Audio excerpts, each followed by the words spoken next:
यकीन मानो आज की कहानी सुनने के बाद आप अपनी जिंदगी का सबसे बड़ा और कठिन लक्ष्य कम समय में हासिल कर पाओगे। एक ऐसी प्राचीन विधि है जिस विधि को अगर आप अपनी जिंदगी के आचरण में लेंगे तो निश्चित ही आपको सफलता अवश्य मिलेगी। तो चलिए इस एक प्रसिद्ध कहानी के माध्यम से समझते हैं। दोस्तों, आपने कभी ना कभी यह तो महसूस किया ही होगा कि आप भी किसी चीज में सफल होना चाहते हैं। आप भी अपने जीवन में सफल होना चाहते हैं, लेकिन आपको यह पता ही नहीं कि आप करना क्या चाहते हैं। और यह ऐसी अवस्था है जिसमें आप अकेले नहीं हैं। ऐसे अधिकांश लोग जो अपने जीवन में केवल अपने उद्देश्य को खोजने के लिए संघर्ष करते रहते हैं। हम में से ऐसा कोई नहीं होगा जो अपने जीवन में सफल नहीं होना चाहता। सफलता सभी को चाहिए। सफलता की प्राप्ति की इच्छा सभी के मन में होती है, लेकिन सफलता पाना इतना आसान नहीं होता। जीवन में हमें कई सारी चुनौतियों का सामना करना पड़ता है, हमें उनसे निपटना पड़ता है। इसलिए आज की इस कहानी में हम ऐसे ही एक विषय पर चर्चा करने वाले हैं। आज हम यह जानेंगे कि किस तरह से आप अपनी यात्रा की शुरुआत कर सकते हैं। इस कहानी के माध्यम से आप यह समझ पाएंगे कि किस तरह से आप अपने लक्ष्य की ओर अपना पहला कदम उठा सकते हैं। एक ऐसा ही व्यक्ति था जो अपने जीवन में सफल होना चाहता था, लेकिन उसके पास कोई लक्ष्य ही नहीं था। उसे यह समझ में नहीं आ रहा था कि वह क्या करे, वह अपने जीवन में किस प्रकार सफल हो। और एक दिन उस युवक ने एक साधु से कुछ सवाल पूछे और उन साधु के उन जवाबों ने उस युवक की पूरी जिंदगी बदल दी। आज की यह कहानी आपको अपने लक्ष्य को निर्धारित करने में और अपनी सफलता की यात्रा शुरू करने में बहुत मददगार साबित होगी। इसलिए इस कहानी के अंत तक जरूर बने रहिएगा। एक बार की बात है, एक नगर में एक युवक रहता था। वह अपने जीवन में सफल होना चाहता था, लेकिन उसके जीवन में कोई लक्ष्य ही नहीं था। एक दिन वह एक गुरु के पास पहुंचा और उनसे कहता है गुरु, आज का युग कितना आधुनिक हो चुका है और आज हम एक ऐसे भूमि पर रह रहे हैं जहां सभी के लिए भरपूर मौके मौजूद हैं।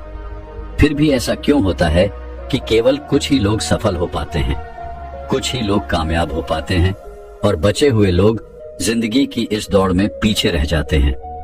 उन गुरु ने उस युवक की सारी बातें ध्यानपूर्वक सुनी और उसके इस प्रश्न का जवाब देते हुए कहते हैं, बेटा चलो, ऐसे लोगों का एक उदाहरण देकर मैं तुम्हें समझाने का प्रयास करता हूँ कि आखिर कुछ ही लोग अपने जीवन में क्यों सफल हो पाते हैं। जो 25 की उम्र में अपने काम की शुरुआत तो करते हैं, लेकिन वह आखिर तक अपने लक्ष्य तक पहुंच नहीं पाते।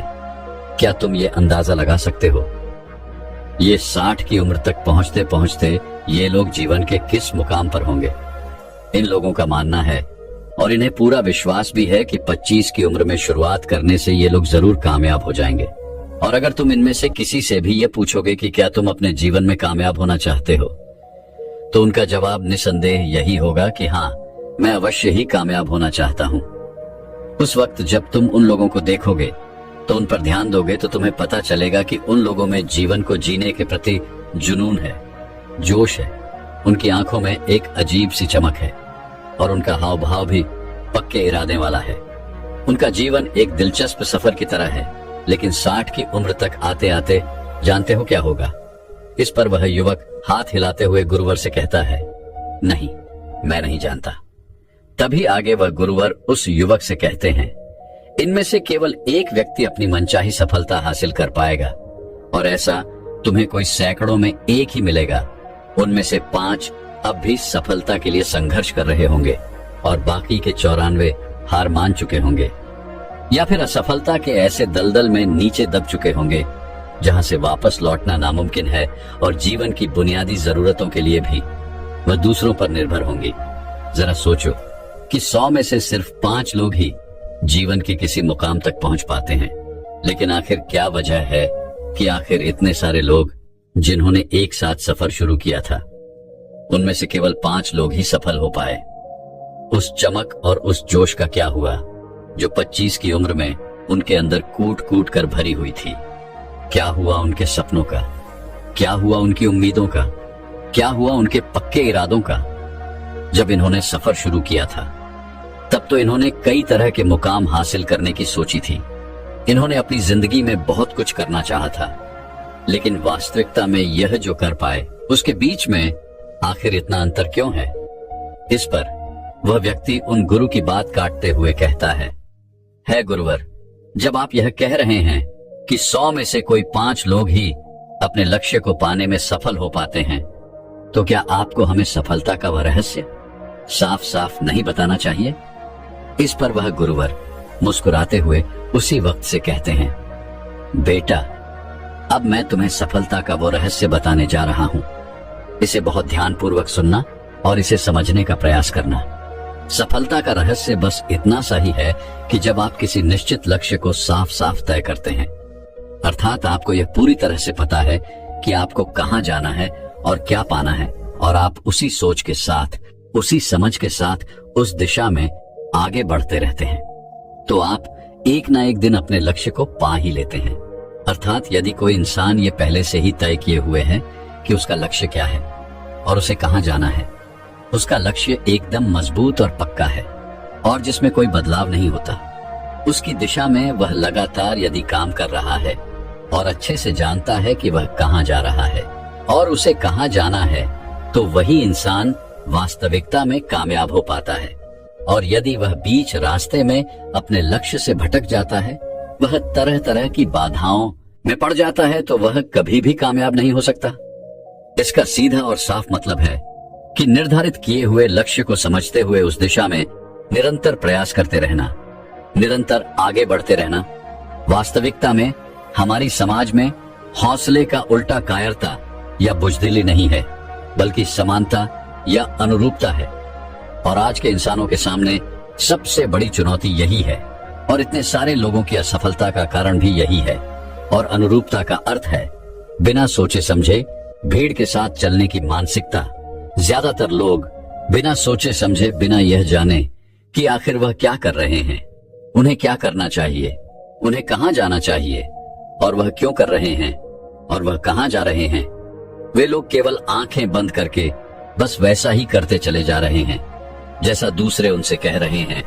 और यही सबसे बड़ी समस्या है कि लोग उन 95% लोगों की तरह ही काम कर रहे हैं जो सफल नहीं हैं। इस पर उन गुरुवर से प्रश्न करते हुए कहता है गुरुवर, यदि 95% लोग सही दिशा में कार्य नहीं कर रहे, तो आखिर इतनी बड़ी मात्रा में लोग उनकी नकल क्यों कर रहे हैं? इस पर वह गुरुवर मुस्कुराते हुए उस युवक की बात का जवाब देते हुए कहते हैं, शायद वो खुद भी नहीं जानते, इसीलिए तो इतनी बड़ी गलती कर रहे हैं। सुनो, एक बार की बात है, काम करने वाले लोगों के एक समूह से प्रश्न किया गया। उनसे पूछा गया कि आप रोज सुबह सुबह क्यों उठते हैं, काम पर क्यों जाते हैं? तो 20 में से 19 लोगों के पास इसका कोई भी ठोस जवाब नहीं था। उनमें से ज्यादातर लोगों का कहना था कि सभी लोग सुबह उठकर काम पर जाते हैं, इसलिए हम भी वही कर रहे हैं जो बाकी लोग कर रहे हैं। ऐसे लोगों का यह मानना होता है कि परिस्थितियों ने उनके जीवन को एक सांचे में ढाल दिया है और ऐसे लोग बाहरी शक्तियों और परिस्थितियों से नियंत्रित होने वाले होते हैं। लेकिन हम यहाँ बात कर रहे थे कि आखिर कामयाबी की परिभाषा क्या है? कामयाब कौन होता है? कामयाब सिर्फ वही इंसान होता है जो अपना लक्ष्य साफ साफ तय करके उसकी ओर निरंतर बढ़ता रहता है, क्योंकि उस व्यक्ति को यह पता है कि उसे आखिर क्या करना है, उसे आखिर क्या पाना है, उसे क्या बनना है, और वह उस दिशा में काम करना शुरू कर देता है। तभी वह गुरुवर उस युवक को चेतावनी देते हुए कहते, बेटा, तुम्हें ऐसा लगता होगा कि कामयाब केवल वही लोग हैं जिनके पास बहुत सारी धन दौलत है, जो अमीर है, जिनके पास सारी सुविधाएं हैं। तो ऐसा नहीं है, क्योंकि कामयाबी की परिभाषा हर व्यक्ति के लिए अलग होती है। वह शिक्षक कामयाब है जो बच्चों को इसलिए पढ़ा रहा है क्योंकि वह यही काम करना चाहता था। वह हमेशा से एक शिक्षक बनना चाहता था। वह औरत अपने जीवन में कामयाब है जो एक पत्नी और माँ का किरदार निभा रही है, क्योंकि हमेशा से वह यही बनना चाहती थी और अपनी जिम्मेदारियों को वह अच्छे से निभा रही है। बाजार के एक कोने में दुकान चलाने वाला दुकानदार भी कामयाब है, क्योंकि उसने यही पेशा अपनाया और उसने यही लक्ष्य तय किया कि वह एक अच्छा व्यापारी बनेगा, एक कामयाब व्यापारी बनेगा, और वह अपना व्यापार खड़ा करने में सक्षम है, इसलिए वह भी कामयाब है। खिलाड़ी भी कामयाब है जो अपने क्षेत्र और देश का सर्वश्रेष्ठ खिलाड़ी बनना चाहता है और इसी मकसद से उसके लक्ष्य को पाने में वह पूरी तरह से जुट जाता है। इसी प्रकार जिन लोगों के जीवन में कोई लक्ष्य होता है वह कामयाब हो जाते हैं, क्योंकि उन्हें पता है कि वह कहां जा रहे हैं, किस दिशा में बढ़ रहे हैं और इससे वह कहां पहुंचने वाले हैं। लेकिन वहीं पर दूसरी तरफ असफल लोगों का मानना यह होता है कि जीवन का रास्ता उनकी परिस्थितियां तय करती हैं, यानी जो चीजें उनके साथ होती हैं किसी बाहरी शक्ति द्वारा होती है। और यदि इसे और आसान शब्दों में कहा जाए तो हर वो शख्स कामयाब है जो पहले से ही साफ साफ तय किए गए लक्ष्य को साकार करने की दिशा में सोच समझकर काम कर रहा है और आगे बढ़ रहा है।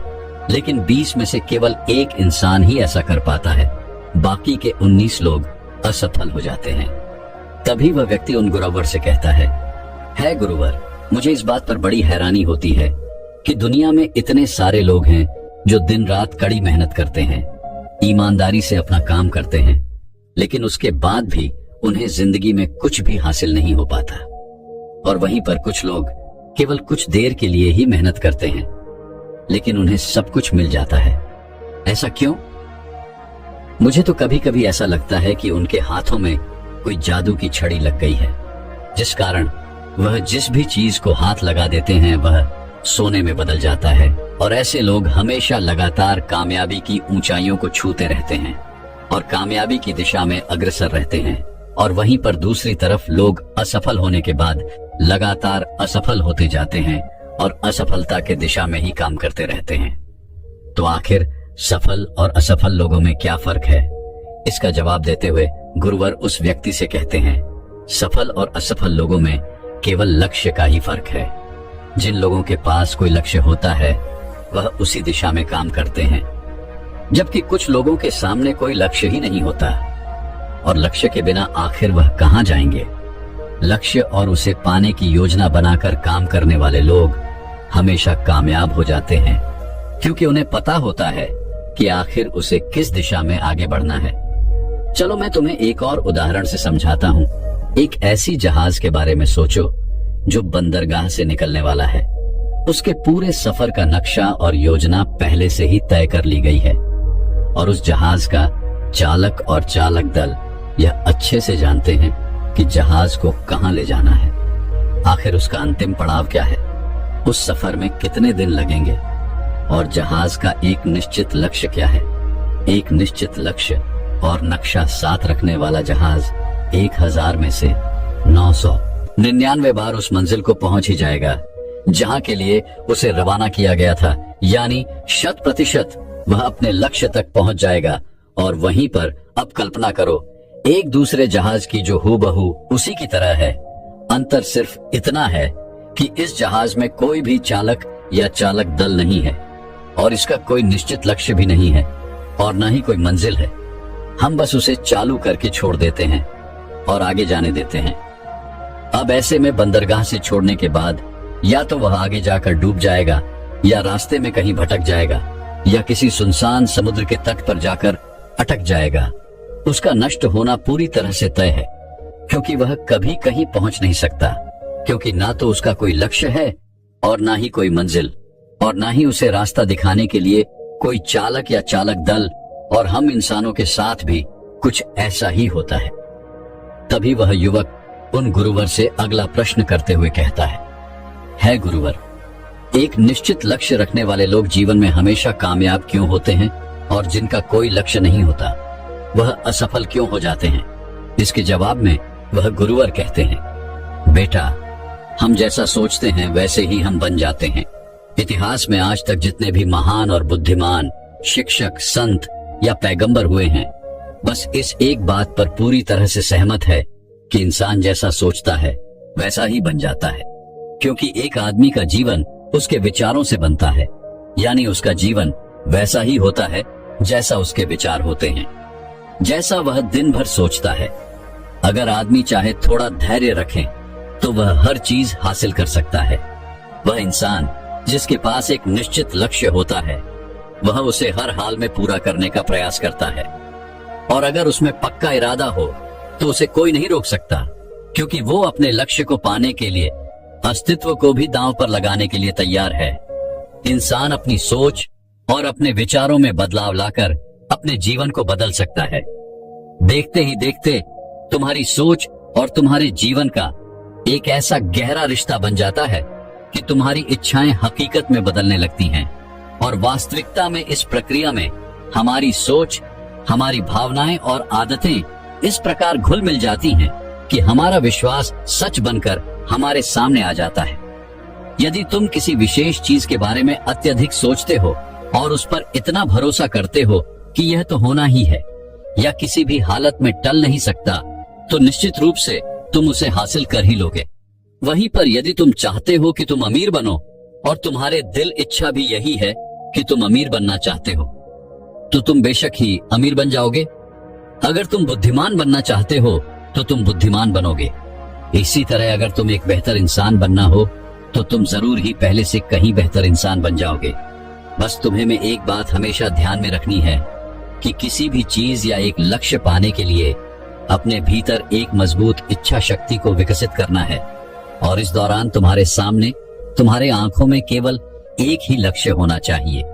ऐसा नहीं होना चाहिए कि एक ही समय पर कई अलग अलग चीजें तुम्हारे मन में आ रही हों और तुम्हारा ध्यान भटका रही हो, क्योंकि जो विश्वास करता है उसके लिए सब कुछ मुमकिन है। ब्रह्मांड के सबसे महान नियमों से एक नियम यह भी है कि अगर हमारी सोच नकारात्मक है तो हमें नकारात्मक परिणाम ही मिलेंगे।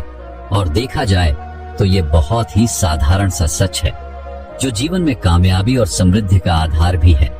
क्योंकि अविश्वास यानी खुद पर संदेह करना, खुद की सफलता पर शक करना, जो असफलता की निशानी है, हमारी शंकाएं, हमारा आत्मसंदेह इतना खराब होता है कि वह हमें कोशिश करने से ही डरा देता है। और जिन मौकों को हम आसानी से जीत सकते हैं, जिन मौकों को हम आसानी से जीत हासिल कर सकते थे, उन मौकों पर भी हम बुरी तरह से हार जाते हैं। जैसा कि मैंने पहले कहा, हम जैसा सोचते हैं वैसे ही बन जाते हैं। इसलिए अगर कोई आम आदमी है और उसके जीवन में कोई लक्ष्य नहीं है, उसे यह पता ही नहीं कि उसे कहाँ जाना है, और जो इसी संदेह में जी रहा है, जो डर और चिंताओं में घिरा हुआ है, वह वैसा ही बन जाएगा जैसा वह सोच रहा है। अगर कोई इंसान किसी भी चीज के बारे में सोच ही नहीं रहा तो अंत में वह कुछ भी नहीं बन पाएगा, कहीं भी नहीं पहुंच पाएगा, क्योंकि उसके मन में कोई विचार है ही नहीं, उसके जीवन में कोई लक्ष्य है ही नहीं। वह जहां का कहां वहीं रह जाएगा। तभी वह युवक उन गुरुवर से कहता है गुरुवर, आखिर हम जैसा सोचते हैं वैसे ही क्यों बन जाते हैं? इसके जवाब में वह उस युवक को कहते हैं, बेटा कल्पना करो कि किसान के पास एक छोटी सी जमीन है और यह जमीन बहुत उपजाऊ है। किसान उस जमीन में अपनी इच्छा के अनुसार कोई भी बीज बो सकता है। जमीन को इस बात से कोई फर्क नहीं पड़ने वाला कि उसमें क्या बोया जा रहा है। यह फैसला पूरी तरह से किसान पर निर्भर करता है। ठीक उसी तरह हमारा मन भी एक जमीन की तरह ही है और यह बहुत उपजाऊ है। मन को भी इस बात से कोई फर्क नहीं पड़ता कि हम उसमें क्या और कब बोल रहे हैं, हम कौन से विचार उसमें रखते हैं। उसमें जो कुछ भी रखा जाएगा वह वैसे ही फसल देंगे। उदाहरण के लिए, हम अपने मन में सकारात्मक विचार रखते हैं तो हम सफलता की फसल काटेंगे, और अगर हम मन में नकारात्मक विचार रखते हैं तो हम असफलता का सामना करेंगे। याद रखो, जमीन को इस बात से फर्क नहीं पड़ता कि वह आम है या बबूल।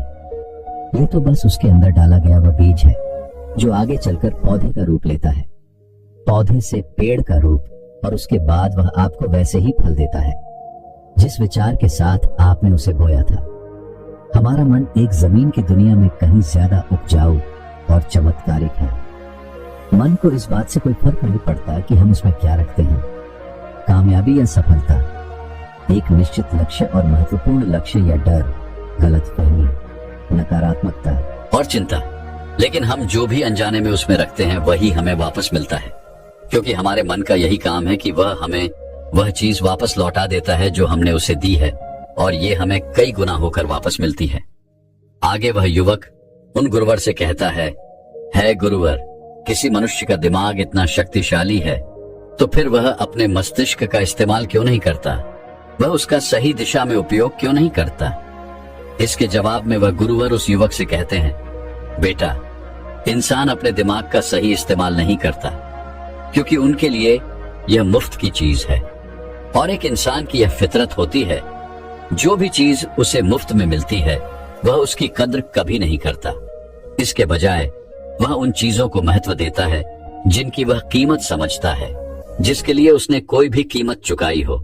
लेकिन असल में मुफ्त में मिलने वाली चीजें ही सबसे ज्यादा महत्वपूर्ण होती हैं, जैसे कि हमारा यह कीमती शरीर, मन, आत्मा, मुस्कान, बुद्धि, आशाएं, इच्छाएं, हमारे सपने, हमारा परिवार, बच्चे, मित्र, प्रेम, यहाँ तक कि प्रकृति का तोहफा जैसे हवा, धूप, पानी, मिट्टी, सभी अनमोल चीजें हैं जो भी हमें मुफ्त में मिली हुई हैं।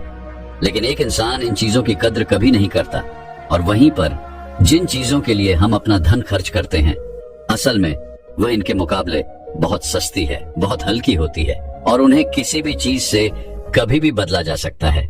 लेकिन वहीं पर इस प्रकृति से जो हमें चीजें मिली हैं, भले ही वह मुफ्त की हो, उनकी तुलना किसी से नहीं की जा सकती और ना ही उन्हें किसी दूसरे चीज से बदला जा सकता है। इसलिए हर व्यक्ति को यह फैसला करना चाहिए कि वह अपने दिमाग का इस्तेमाल किस काम के लिए करना चाहता है। एक व्यक्ति को एक लक्ष्य निर्धारित करके उसका बीज अपने मन में बोना चाहिए, अपने दिमाग में बोना चाहिए। यह जीवन का सबसे महत्वपूर्ण फैसला होगा। क्या आप अपने काम में सबसे बेहतर बनना चाहते हो? क्या तुम अपने समाज में, अपने समुदाय में ऊंचाइयों पर पहुंचना चाहते हो, या फिर क्या तुम अमीर बनना चाहते हो? बस आपको इतना ही करना है कि अपने लक्ष्य को साफ तौर से सोचो और उसकी ओर कदम बढ़ाओ। फिर मेहनत से उसे पूरा करने के लिए अपनी जी जान लगा दो। जब तुम निरंतर अपने लक्ष्य की ओर आगे बढ़ते रहोगे तो जल्द ही वह दिन भी आ जाएगा जब तुम्हारा सपना हकीकत में तुम्हारे सामने होगा, अर्थात तुम अपने लक्ष्य को पालोगे। और इस दौरान अपने मन में सकारात्मक भावनाएं बनाए रखो, अपने मन में उसकी छवि बनाए रखो कि तुमने अपना लक्ष्य हासिल कर लिया है। तो तुम अपनी सोच और समझ के साथ आगे बढ़ो, काम करो, अपने सपने की दिशा में निरंतर प्रयास करते रहो। ध्यान दो कि हमारे विचार और सोचने का तरीका हमारे जीवन को प्रभावित करता है। अगर तुम सकारात्मक तरीके से सोचोगे और उस पर विश्वास करोगे तो तुम्हारे लिए सफलता किसी चमत्कार से कम नहीं होगी। इसलिए अपना लक्ष्य निर्धारित करो और लक्ष्य की ओर आगे बढ़ो, मेहनत करो और सकारात्मकता से सोचो। तुम जो सोच सकते हो वही तुम्हारे जीवन को दिशा देगा। आगे वही व्यक्ति उन गुरुवर से आखिरी प्रश्न करते हुए कहता है गुरुवर, क्या कोई ऐसा अभ्यास या ऐसा कोई तरीका है जिसके माध्यम से इन सब बातों को अपनाकर अपने जीवन में उतारकर अपने जीवन में बदलाव ला सकते हैं? इसके जवाब में वह गुरुवर कहते हैं, हाँ बिल्कुल, एक ऐसा अभ्यास है। अब मैं तुम्हें 30 दिनों का एक ऐसा अभ्यास बताने जा रहा हूँ जिसको अगर तुमने सही से पूरा किया तो यह तुम्हारे जीवन को बेहतर से बेहतरीन बना देगा, तुम्हारा जीवन पूरी तरह से बदल देगा। आगे गुरुवर उस युवक को चेतावनी देते हुए कहते हैं, लेकिन याद रहे कि बिना कीमत चुकाए हम कुछ भी नहीं कर सकते। इसलिए इस 30 दिन के अभ्यास का परिणाम कुल उसके बराबर होगा जितनी तुमने कोशिश की होगी या जितनी तुमने इसके लिए कीमत चुकाई होगी। लेकिन अब आपके मन में यह प्रश्न उठ रहा होगा कि आखिर यह कीमत क्या होगी? तो इसमें कई सारी बातें आती हैं। पहले तो यह कि तुम्हें बुद्धि और भावना दोनों स्तर पर यह समझना होगा कि हम जैसा सोचते हैं हम बिल्कुल वैसा ही बन जाते हैं। इसीलिए अपने जीवन को अपने अनुसार चलाने के लिए तुम्हें अपने विचारों को अपने नियंत्रण में रखना होगा। यानी कि तुम्हें अपने अंदर से यह बात माननी होगी, तुम्हें इस पर विश्वास करना होगा कि तुम जैसा सोचते हो वैसा ही तुम बन जाते हो। तुम जैसी फसल बोओगे तुम्हें वैसे ही फसल काटने को मिलेगी। दूसरी बात, तुम्हें अपने मन से सभी बाधाओं और बेड़ियों को काट फेंकना होगा और यह सोचकर खुद को उस काम में झोंक देना होगा कि यही काम मेरे लिए प्रकृति ने सोचा है और यही काम मेरे लिए सही है। मैं इस काम के लिए बना हूं, यह काम मेरे लिए मेरे ईश्वर ने तय किया है। अर्थात तुम्हें यही मानना होगा कि सभी सीमाएं, रेखाएं, सभी मानसिक रुकावटें तुम्हारी खुद की बनाई हुई है और तुम्हें उन रुकावटों को तोड़ना होगा, आगे बढ़ना होगा और तुम्हारे सामने तुम्हारी कल्पना से भी ज्यादा अवसर मौजूद होंगे। अर्थात तुम्हें उन तमाम छोटी और सीमित सोच व विचारों से ऊपर उठना होगा जिन्हें तुमने बिना सोचे समझे या परखे सच मान लिया है। जो आज तक तुम सुनते आए हो अपने परिवार में, अपने समाज में, अब वह सभी सोचों को एक बार परख कर देखो। तीसरी बात, अपनी समस्या पर सकारात्मक रूप से सोचने के लिए, खुद को प्रोत्साहित करने के लिए अपनी पूरी क्षमता और हिम्मत का इस्तेमाल करना सीखो। इसके साथ ही अपने लिए एक निश्चित और स्पष्ट लक्ष्य के लिए तैयार करो। अपने दिमाग को अपने लक्ष्य के बारे में सभी संभव गुणों से विचार करने का अवसर देना होगा। अपनी कल्पना को खुली छूट देनी होगी ताकि वह हर संभव समाधान की खोज कर सके। इस विचार को मानने से इनकार कर दो कि लक्ष्य प्राप्ति के रास्ते में कोई भी बाधा तुम्हें हरा सकती है। जब तुम्हें लक्ष्य की तरफ ले जाने वाला रास्ता साफ साफ दिखाई देने लगे तो पूरी निष्ठा और जोश के साथ फैसला लेते हुए काम करो। खुद को लगातार ये याद दिलाते रहो कि तुम अपनी उपलब्धि और कामयाबी के बिल्कुल नजदीक खड़े हो। आगे वह गुरुवर उस युवक से कहते हैं, चलो एक बार फिर से उन महत्वपूर्ण बिंदुओं को जल्दी से दोहरा लेते हैं जो हमें एक खूबसूरत जीवन जीने के लिए कीमत के रूप में चुकानी होगी। पहला, हम जैसा सोचते हैं वैसा ही बन जाते हैं। दूसरा, कल्पना की शक्ति को समझो और अपने दिमाग को ऊंची उड़ान भरने दो। तीसरा, हिम्मत और हौसला रखते हुए अपने लक्ष्य की ओर आगे बढ़ो। पूरी लगन और एकाग्रता के साथ डट कर लगे रहो और साथ ही साथ यह बात भी याद रखो कि कोई विचार तब तक बेकार और मामूली होता है जब तक हम उस पर काम नहीं करते। और अब मैं तुम्हें 30 दिनों का वह अभ्यास समझाने जा रहा हूं, इसलिए इसे ध्यान पूर्वक सुनना और समझना। लेकिन उससे पहले अपने दिमाग में ये बात अच्छी तरह से बैठा लो कि इस अभ्यास में तुम्हें कुछ भी खोना नहीं है, बल्कि संभावना है कि तुम बहुत कुछ पा सकते हो। 2 बातें हम सभी पर लागू होती हैं कि हम सभी कुछ न कुछ चाहते हैं। हम सभी किसी न किसी चीज से डरे हुए हैं। मैं चाहता हूं कि तुम उस डर को अभी के अभी कागज पर देखो। वह क्या चीज है जिसे तुम हद से ज्यादा चाहते हो और तुम उसे अपने जीवन में पाना चाहते हो। वह कुछ भी हो सकता है, जैसे एक अच्छी नौकरी, ज्यादा पैसा कमाना, या फिर तुम एक बड़ा घर चाहते हो, या फिर अपने परिवार में ज्यादा प्रेम या तालमेल लाना चाहते हो, फिर जिंदगी में कोई खास मुकाम हासिल करना चाहते हो। तुम जो भी सपने को पूरा करना चाहते हो उसे कागज पर साफ साफ लिखो कि आखिर तुम क्या चाहते हो। और फिर इस बात को ध्यान रखो कि अगले 30 दिनों तक केवल यही तुम्हारा इकलौता और निश्चित लक्ष्य होगा।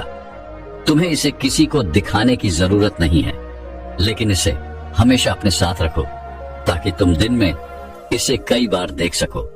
इस पेपर पर लिखे गए लक्ष्य को सुबह उठते ही अपने मन में दोहराओ। दिन भर सकारात्मक तरीकों से उसके बारे में सोचो। दिन भर में जब भी तुम्हें मौका मिले तो इस कागज को जरूर एक बार देखो और उसे जोर जोर पढ़ो। रात को सोने से ठीक पहले भी इसे देखना मत भूलना और इसे जोर जोर से जरूर पढ़ना। और जब भी तुम इसे देख रहे हो तो अपने मन में यह पूरा विश्वास रखना कि तुम एक ना एक दिन ऐसे अवश्य बन जाओगे जिसके बारे में तुम सोच रहे हो, जिसे तुम बार बार देख रहे हो, क्योंकि इसे देखते समय तुम अपने लक्ष्य के बारे में सोच रहे हो। और यह मान लो कि तुम बहुत जल्द अपने लक्ष्य को हासिल भी कर लोगे। वास्तविकता में जिस क्षण हम उसे लिखते हैं और इसके बारे में सोचना शुरू करते हैं, उसी क्षण से यह तय हो जाता है कि आप इस लक्ष्य को अवश्य पाकर रहेंगे और इसकी प्रक्रिया शुरू हो जाती है। अर्थात यह लक्ष्य अब हमारा है और यह हमारा अगला काम है। जिस चीज से भी तुम्हें डर लगता हूं उसके बारे में सोचना बिल्कुल बंद कर दो। जब भी तुम्हारे मन में कोई डर या नकारात्मक विचार आए तो मन में अपनी सकारात्मक और सार्थक लक्ष्य के बारे में उसे अच्छी तरह से समझाओ। उसकी मानसिक तस्वीर की कल्पना करो और इसे आज से ही शुरू कर दो। लेकिन इस 30 दिन के दौरान एक ऐसा वक्त भी आएगा जब तुम थक कर हार मान जाओगे। तुम्हें लगने लगेगा कि यह सब बेकार है, इन सब चीजों से कोई फर्क नहीं पड़ता, क्योंकि व्यक्ति के लिए सकारात्मक सोचने की तुलना में नकारात्मक सोचना ज्यादा आसान होता है। और यही कारण है कि 100 में से केवल 5 लोग ही कामयाब हो पाते हैं। लेकिन तुम्हारी कोशिश यह होनी चाहिए कि तुम उन 5% लोगों में अपनी जगह बना सको, और इसके लिए तुम्हें अभी से शुरुआत करनी होगी। इन 30 दिनों के लिए तुम्हारे दिमाग का नियंत्रण पूरी तरह से तुम्हारे हाथ में होना चाहिए, और इस दौरान दिमाग को केवल वही सोचना होगा जिसकी इजाजत तुम उसे दोगे। और इस 30 दिनों के भीतर इस परीक्षण के दौरान तुम्हें हर दिन उससे भी ज्यादा काम करना होगा जितना तुम पहले करते थे। और इन सभी के अलावा एक जोशीला और उत्साहित रूप बनाए रखने के लिए कोशिश करना। पहले से भी ज्यादा प्रयास करो, अपने लक्ष्य ध्यान में रखते हुए करो कि तुम्हें जीवन में ठीक उसी के बराबर कुछ मिलेगा जितना तुम उसमें लगाओगे। जिस पल हम किसी लक्ष्य पर काम करने का फैसला कर लेते हैं, उसी पल हम कामयाब इंसान बन जाते हैं और उन गिने चुने खास लोगों में आ जाते हैं जो अच्छे से जानते हैं कि वे कहां जा रहे हैं। और इसके बाद हम 100 में से शेष 5 लोगों की गिनती में आ जाते हैं। अपने मन से पूरी तरह से चिंता मिटा दो कि तुम अपने लक्ष्य को कैसे हासिल करोगे। ये सोचना तुम बिल्कुल बंद कर दो कि तुम वहां तक कैसे पहुंचोगे। इसे उस शक्ति के ऊपर छोड़ दो जो तुमसे भी कहीं ज्यादा सक्षम और ताकतवर है। तुम्हें बस यह पता होना चाहिए कि तुम किस दिशा में और कहां जा रहे हो। बाकी जो भी सवाल तुम्हारे सामने आएंगे, समय के साथ उनका जवाब खुद ब खुद तुम्हें मिलता जाएगा। तुम पुराने ग्रंथों में बताई गई इन बातों को याद रखो और अपने अभ्यास के दौरान हर दिन अपने सामने रखो और सवाल पूछो और उसका जवाब तुम्हें मिल जाएगा। खोजो और तुम उसे पालोगे। दस्तक दो और तुम्हारे लिए दरवाजा जरूर खुलेगा, क्योंकि हर एक इंसान जो कुछ जानने की इच्छा रखता है उसे जवाब मिलता है, जो खोजता है उसे वह चीज मिल जाती है, और जो दस्तक देता है उसके लिए दरवाजा भी जरूर खुलता है। ये शब्द जितना सरल है उतना ही चमत्कारिक भी है। दरअसल यह नियम इतना आसान है कि हमारे मुश्किल शब्दों में उलझकर इसे समझना और भी मुश्किल होगा। इसलिए बस तुम्हें जरूरी यह है कि तुम इन 30 दिनों के दौरान तुम्हारे सामने एक स्पष्ट लक्ष्य हो और उसे पूरा करने का एक जुनूनी विश्वास भी हो। तुम चाहे किसी भी काम से जुड़े हो, लेकिन इन 30 दिनों के दौरान अपना सर्वश्रेष्ठ प्रदर्शन करो, कुछ इस तरीके से जैसे तुमने आज तक पहले कभी ना किया हो। और देखते ही देखते तुम्हारे जीवन का जो नया पहलू तुम्हारे सामने आएगा, उसे देखकर तुम खुद भी हैरान होगे। ऊपर बताए गए नियमों को अपनाकर तुम उन गिने चुने भाग्य सारे लोगों में से एक बन जाओगे जो शांत, खुशहाल और कामयाब जीवन जी रहे हैं। तो फिर देर किस बात की है? तुम्हारे पास खोने के लिए कुछ नहीं, लेकिन पाने के लिए बहुत कुछ है, यानी कि एक बिल्कुल नया जीवन जो तुम्हारा इंतजार कर रहा है। बस वो यही चाहता है कि तुम पहला कदम उठाओ और आगे बढ़ो। अपना लक्ष्य निर्धारित करो और उस पर निरंतर कार्य करो। इतना कहकर वह गुरु शांत हो गए और युवक को भी सारी बातें अच्छी तरह से समझ में आ चुकी थी। उस युवक ने उनको रुको प्रणाम किया और अपने घर लौट गया और उसने आज से ही 30 दिनों का अभ्यास करना शुरू कर दिया। तो दर्शकों, अब चलिए जानते हैं कम समय में सबसे बड़ा और कठिन लक्ष्य कैसे प्राप्त किया जा सकता है। इस विषय पर अगली रोचक कहानी की शुरुआत कुछ इस प्रकार होती है। दोस्तों, एक बार की बात है, एक सम्राट का छोटा भाई सम्राट के सिंहासन पर बैठकर अपने मंत्रियों के सामने बड़ी बड़ी बातें कर रहा था। वह सभी मंत्रीगण से कहता है, आखिर मुझे समझ क्यों नहीं आता कि सम्राट राज्य कोष को इन भिक्षुओं और सन्यासियों पर क्यों न्यौछावर कर देते हैं, जिसके लिए लोग कठोर परिश्रम करते हैं, मेहनत करते हैं, तब जाकर उन्हें यह धन प्राप्त होता है। और इन सन्यासी को, इन भिक्षुओं को सम्राट ये सब इतनी आसानी से दे देते हैं। आखिर ये सब विलास नहीं तो क्या है? अगर ये धन मुझे मिला होता तो मैं कितना कुछ कर लेता। मैं अपने महल को और खूबसूरत बनाता, अपने महल के भीतर सुंदर मूर्तियां तैयार करवाता, पूरे राज्य में जगह जगह उद्यान बनवाता और यह दुनिया घूमता, लोगों से मिलता, लोगों को जानता और किसी ताकतवर राज्य की सुंदरी अर्थात राजकुमारी से शादी भी कर लेता।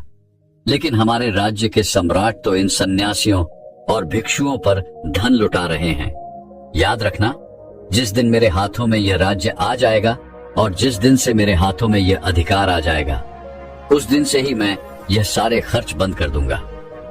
इस प्रकार सम्राट का छोटा भाई मंत्रियों के सामने अपनी बड़ी बड़ी डींगे हाँक रहा था और वह यह भूल चुका था कि वह सम्राट के सिंहासन पर बैठा हुआ है। इधर वह सम्राट का छोटा भाई लगातार एक पर एक बातें कहे जा रहा था लेकिन उधर दूसरी तरफ मंत्रियों को यह पता था कि सिंहासन के पीछे सम्राट स्वयं खड़े हैं और वह सारी बातें सुन रहे हैं। तभी अचानक सम्राट अपने छोटे भाई के सामने आगे आए और अपने छोटे भाई से कहते हैं, अच्छा, तो मेरा छोटा भाई राज्य अपने हाथों में लेना चाहता है और राजगद्दी पर बैठकर वह मेरे ही खिलाफ षड्यंत्र रच रहा है। सम्राट के मुख से यह सुनकर सम्राट के छोटे भाई के पसीने छूटने लगे। वह पूरी तरह से स्तब्ध रह गया। उसकी बुद्धि ने काम करना बंद कर दिया। माथे से पसीना छूट रहा था। उसके बाद बड़ी मुश्किलों से डरते हुए हिम्मत जुटाकर सम्राट के छोटे भाई ने सम्राट से कहा, सम्राट, मेरा मतलब यह नहीं था। मैं तो आपके मंत्रियों के कहने पर ही आपके सियासत पर बैठा था। सम्राट, मेरे खिलाफ ये कोई साजिश रची जा रही है। मेरा ऐसा कोई मतलब नहीं था। मुझसे बहुत बड़ी भूल हो गई। मुझे क्षमा करें सम्राट, मुझे क्षमा करें। इस पर सम्राट क्रोधित होते हुए अपने छोटे भाई से कहता है, भूल तुमसे नहीं, बल्कि भूल तो मुझसे हो गई जो मैंने अपने छोटे भाई को युवराज के तौर पर देखा और उसे युवराज घोषित कर दिया। उसके बाद सम्राट ने तुरंत ही अपने सिपाहियों को आदेश दिया और कहा, सिपाहियों, इसे दूर जंगल में ले जाओ और राजद्रोह के अपराध में इसका सर काट दो। सम्राट के एक आदेश पर सभी सिपाही सम्राट के छोटे भाई को पकड़कर जंगल ले जाने लगे। तभी वहां पर उस राज्य के राजगुरु भी थे। इस बार उन राजगुरु ने सम्राट से कहा, हे राजन, आप अपने भाई के निर्मम हत्या का पाप अपने से क्यों लेना चाहते हैं? मेरी आपसे विनती है कि इसे ऐसी सजा सुनाइए जिससे ये सबक सीख सके और इसे अपनी गलती का एहसास हो सके। राजगुरु के साथ साथ वहां का सारा मंत्रीगण भी राजगुरु के साथ था। वह उनकी बात से सहमत था। सम्राट ने सभी की बातें ध्यानपूर्वक सुनी और सम्राट उन सभी की बात मान गए। तभी वह सम्राट को सोच विचार कर अपने सिपाहियों से कहते हैं, सिपाहियों, इसे अगले 7 दिनों तक महल में रखो और दुनिया के सारे सुख दो। अच्छा खाना, नाच गाना, बाद में घूमना। अगले 7 दिनों तक इसे सारे सुख दो और 7वें दिन इसका सर कलम कर देना। और इसके साथ साथ मेरी एक और शर्त भी है, हर दिन इसे कोई याद दिलाता रहेगा कि इसकी मृत्यु 7वें दिन होनी है। इसे 7वें दिन बांध दिया जाएगा। यह सुन सम्राट का भाई रोने लगा, विलाप करने लगा। वह क्षमा की याचना करने लगा, लेकिन सम्राट ने एक नहीं सुनी। सम्राट के आदेश पर सैनिक उसे खींचकर राज दरबार ले गए और उसे आलीशान महल में कैद कर दिया। 7 दिन उसकी खूब सेवा की गई। नाच गाना, खाना पीना सब कुछ उसे दिया गया, पर कोई न कोई राज दरबार का व्यक्ति उसे यह याद दिला ही देता था कि 7वें दिन उसकी मृत्यु तय है। 7वें दिन उसका सर धड़ से अलग कर दिया जाएगा। देखते ही देखते पूरे 6 दिन निकल गए। आखिरी दिन जब सिपाही युवराज को लेने आए, इस पर युवराज उन सिपाहियों से कहता है, आज मेरे जीवन का आखिरी दिन है और मेरी एक आखिरी ख्वाहिश है। इस पर एक सिपाही युवराज से पूछता है, बोलो, तुम क्या चाहते हो? युवराज कहते हैं, मुझे बस एक बार अपने भाई से मिलना है। मैं आखिरी बार बस अपने भाई से मिलना चाहता हूँ। युवराज की फरियाद राज दरबार में पहुंचाई गई और सम्राट तुरंत ही युवराज से मिलने के लिए निकल पड़े। कुछ देर बाद जब सम्राट राजकुमार के पास पहुंचे तो राजकुमार ने सम्राट से कहा, भैया, मेरा एक सवाल है। इस पर सम्राट राजकुमार से कहते हैं, पूछो, तुम क्या पूछना चाहते हो? इस पर युवराज सम्राट से कहते हैं, महाराज, जब आप पीछे छुपकर सब सुन रहे थे, आप जानते थे कि मैं आपके विरुद्ध कोई भी षड्यंत्र नहीं रख रहा था। मैं तो केवल उन सन्यासियों, उन भिक्षुओं को दान देने की असहमति जता रहा था। फिर इसमें मैंने ऐसा क्या पाप कर दिया? फिर आपने मुझे इतने विचित्र सजा क्यों सुनाई? इससे तो अच्छा था कि आप उसी दिन मेरा सर मेरे धड़ से अलग कर देते। इस तरह से रोज रोज मरने से एक बार मरना अच्छा होता। फिर आखिर आपने ऐसा क्यों किया? वह सम्राट बहुत ज्ञानी था। वह अपने छोटे भाई से कहता है, युवराज, तुम्हें इसका जवाब अभी मिल जाएगा, लेकिन उससे पहले तुम मुझे यह बताओ कि पिछले 7 दिनों में तुम्हें कितने सुख मिले? इस पर युवराज आश्चर्यचकित होकर सम्राट से कहता है, कौन से सुख महाराज, जिसके सर पर सतत मृत्यु नाच रही हो, जिसे हर पल आने वाले मृत्यु की याद दिलाई जा रही हो? क्या वह अपने जीवन में सुखी रह सकता है? वह अपने जीवन को सुखी सुखी कैसे बिता सकता है? हर पल मेरे सामने स्वादिष्ट भोजन थे, लेकिन वो गले से नीचे नहीं उतर रहे थे। दुनिया के सारे भोग विलास मेरे सामने थे, लेकिन उसके बाद भी उसमें कोई रस नहीं था। मेरे मन में तो केवल बार बार केवल एक ही विचार आ रहा था कि जीवन में ऐसे कितने सारे काम थे जो मैं कर सकता था, लेकिन मैंने ऐसा कुछ भी नहीं किया। मैं कुछ जानना चाहता था, सीखना चाहता था, लेकिन अब मेरे पास वक्त नहीं है। मैं अब कुछ भी नहीं कर सकता। इन 7 दिनों में मेरी आंखों के सामने हमेशा मेरी मृत्यु नाच रही थी, इसलिए मुझे सब कुछ व्यर्थ नजर आ रहा था, सब कुछ नश्वर नजर आ रहा था। सारे शारीरिक सुख भी मुझे दुख के समान लग रहे थे। ऐसे में मैं भला सुख कैसे भोग सकता हूं? इस पर सम्राट मुस्कुराने लगे और अपने छोटे भाई अर्थात युवराज से कहते हैं, युवराज, तो मैं यह विचित्र सजा इसीलिए सुनाई गई थी ताकि तुम अपनी गलती का एहसास कर सको, और तुम बिल्कुल सही समझ रहे हो। देखो, जो सतत जीवन की नश्वरता का चिंतन करते हैं, जो ज्ञानी हैं, सन्यासी हैं, जिन्हें हमेशा मृत्यु का बोध रहता है, वह भला कैसे सुख ले सकते हैं? जिनके सामने उनकी मृत्यु नाच रही हो, वह भला अपने जीवन को भोग विलास में कैसे बिता सकते हैं? सम्राट की आवाज सुनकर युवराज की आंखों में आंसू आ गए। युवराज को अपनी गलती का एहसास हो चुका था। युवराज ने सम्राट से क्षमा मांगी और सम्राट ने उसे क्षमा कर दिया। दोस्तों, इस कहानी से हमें बहुत कुछ सीखने को मिलता है। पहली बात तो ये है कि हम मजे के पीछे क्यों भागते हैं। हम सब थोड़ा अच्छा महसूस करना चाहते हैं, थोड़ा जोश, थोड़ा जीवन महसूस करना चाहते हैं। हमें लगता है कि सुख का भोग करने से ही हमें अच्छा लगता है, लेकिन क्या यही वास्तविकता है? नहीं, ये पूरा सच नहीं है। जैसे खाली पानी से आपकी प्यास नहीं बुझती, वैसे ही मजे करने से केवल थोड़ी देर के लिए ही आपको आनंद आता है, लेकिन उसके बाद आपका मन दोबारा परेशान होने लगता है। फिर धीरे धीरे हमारा मन असंतुष्ट रहने लगता है, जिस कारण हमारे भीतर दुख उत्पन्न होता है, तनाव उत्पन्न होता है, परेशानियां उत्पन्न होती हैं। लेकिन अब आपके मन में यह प्रश्न उठ रहा होगा कि भला मजे करने से कैसा दुख? तो चलिए इसे एक उदाहरण के तौर पर समझते हैं। मान लीजिए कि आपकी त्वचा बीमार है, अर्थात आपको स्किन इन्फेक्शन हुआ है, और जब एक जगह बार बार खुजली होने लगती है तो पहले आप थोड़ा सा खुजाते हैं जिससे आपको राहत मिलती है, लेकिन फिर ये इच्छा होने लगती है, क्यों ना हम इसे और खुजाएं ताकि हमें और आनंद आए, हमें संतुष्टि मिले, जिस कारण आप उस जगह पर बार बार खुजाने लगते हैं। लेकिन बार बार खुजाने की वजह से वह जगह अर्थात वो स्किन फट जाती है और देखते ही देखते उसमें घाव बनने लगता है, और तब आपको इस बात का एहसास होता है कि अब इस जगह पर हमें दवाई का इस्तेमाल करना चाहिए, अर्थात हमें दवाई लगानी चाहिए, इसकी मरहम पट्टी करवानी चाहिए, हमें इस जगह को आराम देना बहुत जरूरी है, तब जाकर हमारा यह घाव कहीं पर भर पाएगा और हमें इससे राहत मिलेगी। ठीक इसी तरह से सारे सुख का चक्र भी चलता रहता है। कोई भी सारे सुख में संतुष्ट नहीं रह पाता। जब एक चीज से मन भर जाता है तो हम दूसरी चीज के पीछे भागते हैं। इसी प्रकार जब दूसरी चीज से मन भर जाता है तो हम तीसरी, चौथी और इसी प्रकार तरह तरह की चीजें हम ढूंढते ही रह जाते हैं। जैसे कि आजकल लोग तरह तरह की वीडियोस देखना पसंद करते हैं। कोई वेब सीरीज देखता है तो कोई कॉमेडी वीडियो देखता है, कोई शॉर्ट्स देखना पसंद करता है, और जब इन सब में मन नहीं लगता तो हम समाचार देखने लग जाते हैं।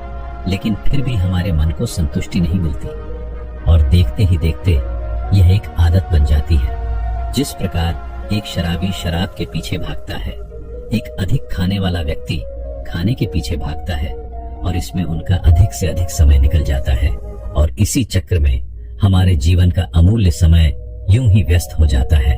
हमारी सारी ऊर्जा यूं ही नष्ट हो जा रही है, और जब हमें इस बात का एहसास होता है तब हम अपने आप को अपराधी महसूस करते हैं।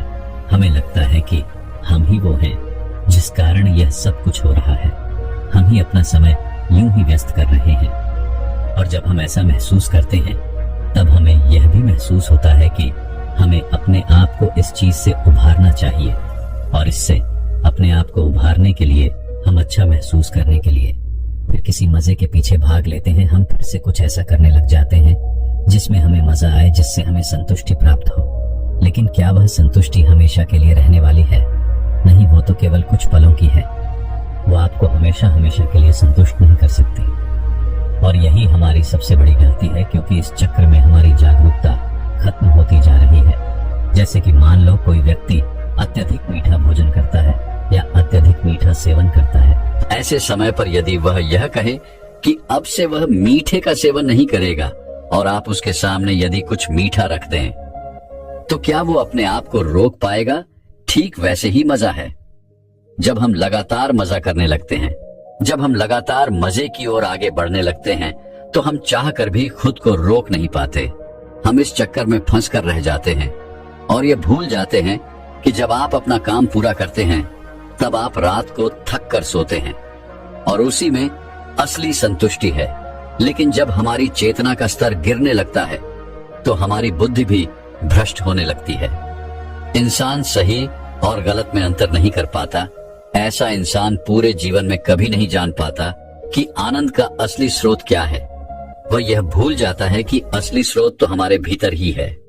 जब हम किसी कार्य को पूरा मन लगाकर करते हैं, उस वक्त हमारा मन शांत होता है और उस दौरान हमारे भीतर जो शांति होती है, जो आनंद होता है, जो खुशी होती है, वही तो असली शांति है, वही तो असली संतुष्टि है।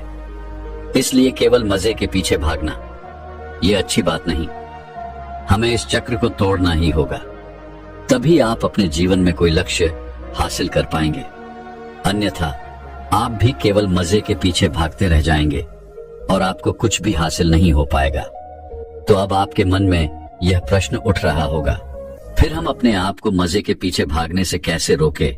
तो इसका बहुत ही सीधा और सरल जवाब है कि अपने मजे के लिए कुछ मत करो, अर्थात मजे को प्राथमिकता मत दो। क्योंकि यदि आप मजे को प्राथमिकता देंगे तो वह एक नदी के बहाव की तरह आपको खींचकर ले ही चला जाएगा। आपको अपने कामों को प्राथमिकता देनी चाहिए। हर चीज समय पर करो और जो भी करो उसे मन लगाकर करो, तभी आपका मन शांत हो पाएगा और आपको वहां अच्छा भी लगने लगेगा। दूसरी बात, मनोरंजन नहीं बल्कि आराम करो, क्योंकि जब भी हमारा मन थकता है तो उसे आराम की जरूरत पड़ती है, ना कि मजे की।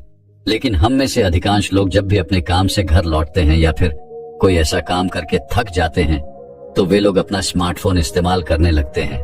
वे लोग शॉर्ट्स देखते हैं, वेब सीरीज देखते हैं, मूवीज देखते हैं, जिससे वो अच्छा महसूस कर सके, जिससे वो एक बार फिर से तरोताजा हो सके।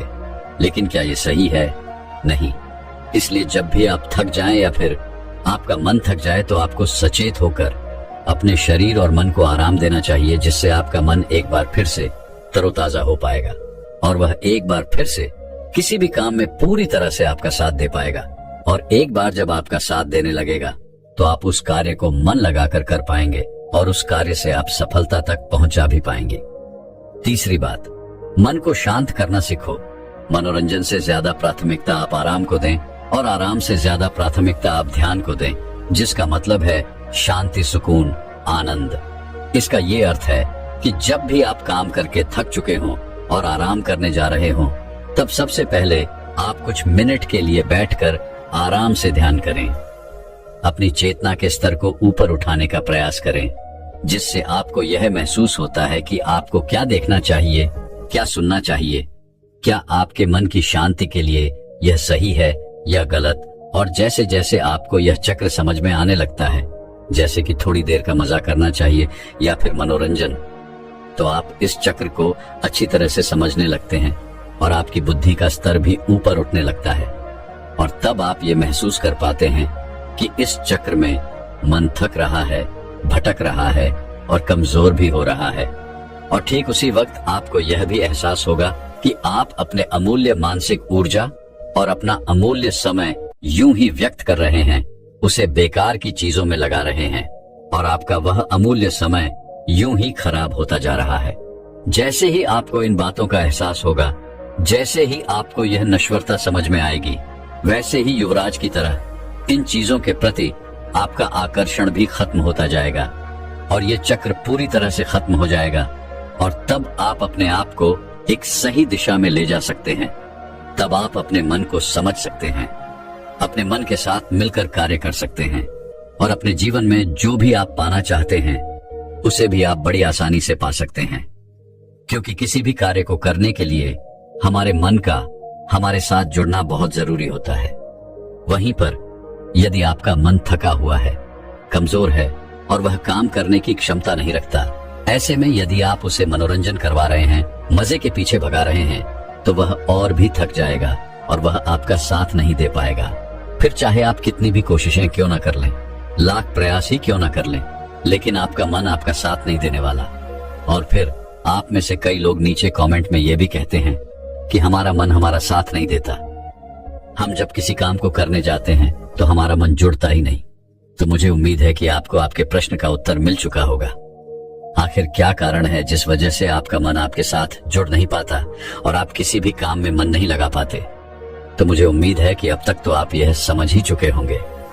दोस्तों, मैं उम्मीद करता हूं कि यह कहानी सुनने से आपके जीवन में अच्छे बदलाव आए होंगे। आपको इस वीडियो से क्या सीखने मिला, ये कमेंट करके जरूर बताएं और अपने परिवार, दोस्तों या आपके करीबी इंसान के साथ ये कहानी शेयर करके उन्हें भी इस ज्ञान से परिचित करवाएं। बाकी अगर आपको यह वीडियो दिल से अच्छी लगी हो तभी इस वीडियो को लाइक कर देना, और आपने अब तक इस चैनल को सब्सक्राइब न किया हो तो चैनल को सब्सक्राइब भी जरूर कर देना। आपका हर दिन शुभ हो और खुशियों से आपका जीवन भरा रहे। धन्यवाद। नमो बुद्धाय।